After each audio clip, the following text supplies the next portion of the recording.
आज जुलाई 31 हिंदी के प्रमुख साहित्यकार प्रेमचंद जी का जन्मदिन।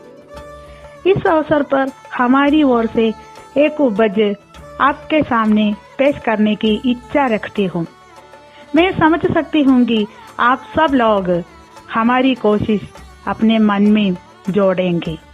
धन्यवाद। मुंशी प्रेमचंद का जीवन परिचय। वे हिंदी के उपन्यास सम्राट थे। उनकी प्रोफाइल: जन्म 31 जुलाई 880, जन्म स्थान लम्ही उत्तर प्रदेश, मृत्यु 8 अक्टूबर 1936, मूल नाम धनपत राय श्रीवास्तव, उर्दू साहित्यिक नाम नवाब राय, प्रसिद्ध नाम प्रेमचंद, पिता अजायब राय, माता आनंदी देवी, पत्नी शिवरानी देवी दूसरी पत्नी, संतान श्रीपत राय, अमृत राय और कमला देवी।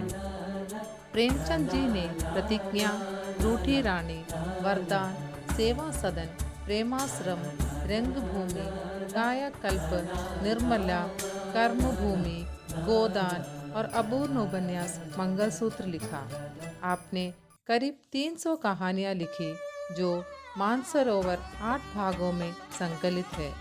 पंच परमेश्वर, बड़े घर की बेटी, नमक का दारोगा, सवा सेर गेहूँ, शतरंज के खिलाड़ी, पूस की रात, कफन आदि उनकी सबसे प्रसिद्ध कहानियाँ हैं।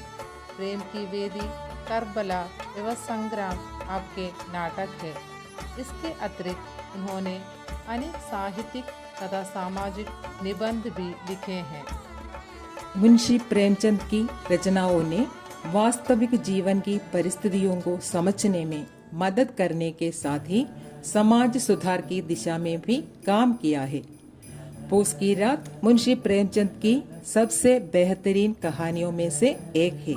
ये कहानी मनुष्य के जीवन की वास्तविकता को बतलाती है।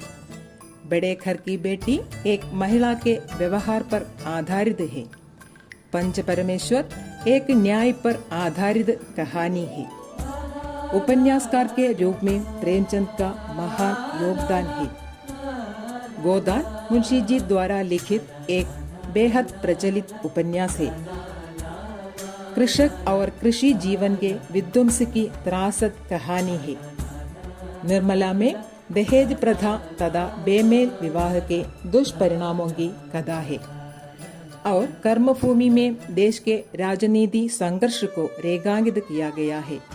रंगभूमि में सूरदास के माध्यम से गांधी के स्वाधीनता संग्राम का बड़ा व्यापक चित्रण है। जिस प्रकार नेत्रहीन के लिए दर्पण बेकार है, उसी प्रकार बुद्धिहीन के लिए विद्या बेकार है। आलस्य वो रोग है जिसका रोगी कभी ठीक नहीं होता। विपत्ति से बढ़कर अनुभव सिखाने वाला कोई विद्यालय आज तक नहीं खुला।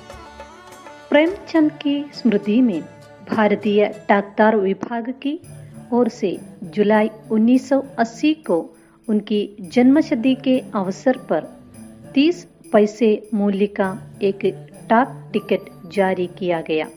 साहित्य ही है जो मनुष्य के जीवन को निखारता है, मनुष्य के जीवन को खुशियों से भरता है। साहित्य ही मनुष्य की सबसे बड़ी पूंजी होती है। साहित्य के माध्यम से ही हमें प्राचीन काल की घटित घटनाएं पढ़ने को मिलती हैं। मुंशी प्रेमचंद जी की का मानना है कि जो व्यक्ति साहित्य पढ़ता है वो जीवन से हर सफलता प्राप्त कर सकता है।